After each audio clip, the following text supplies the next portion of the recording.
معاذ بن جبل رضی اللہ تعالیٰ عنہ نے بتایا، کہا غزوہ تبوک والے سال ہم رسول اللہ صلی اللہ علیہ وآلہ وسلم کے ساتھ سفر پر نکلے۔ آپ نمازیں جمع کرتے تھے۔ آپ ظہر اور عصر کو اور مغرب اور عشاء کو ملا کر پڑھتے تھے، حتیٰ کہ ایک دن آیا کہ آپ نے نماز مؤخر کر دی۔ پھر آپ اندر تشریف لے گئے۔ اس کے بعد آپ پھر باہر نکلے اور مغرب اور عشاء اکٹھی پڑھی۔ پھر آپ صلی اللہ علیہ وآلہ وسلم نے فرمایا، کل تم انشاءاللہ تبوک کے چشمے پر پہنچو گے اور تم دن چڑھنے سے پہلے نہیں پہنچ سکو گے۔ تم میں سے جو شخص بھی اس چشمے کے پاس جائے وہ میرے آنے تک اس کے پانی کے ایک قطرے کو بھی نہ چھوئے۔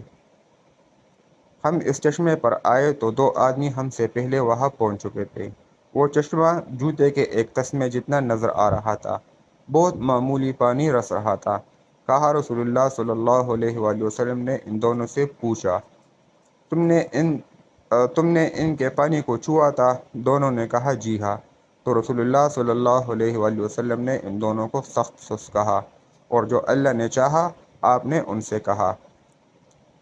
پھر لوگوں نے اپنے ہاتھوں سے اس چشمے میں سے تھوڑی تھوڑی مقدار نکالی تو کسی چیز میں کچھ پانی اکٹھا ہو گیا۔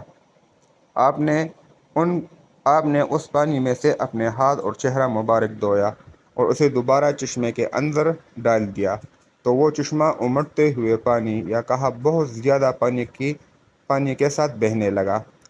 ابو علی کو شک ہے کہ ان کے استاد نے دونوں میں سے کون سا لفظ کہا تھا، تو لوگوں نے اچھی طرح پانی پیا اور ذخیرہ کیا۔ پھر رسول اللہ صلی اللہ علیہ وآلہ وسلم نے فرمایا، وہ وقت قریب ہے معاذ، اگر تمہاری زندگی لمبی ہوئی تو تم دیکھو گے کہ یہاں وہ جگہ ہے کہ وہ گنے بہار سے لہلہا اٹھے گی۔ دوستو، ہمارے چینل کو سبسکرائب کرو، اس حدیث کو زیادہ سے زیادہ شیئر کریں اور آپ صلی اللہ علیہ وآلہ وسلم پر درود ضرور بھیجیں۔ السلام علیکم ورحمۃ اللہ وبرکاتہ۔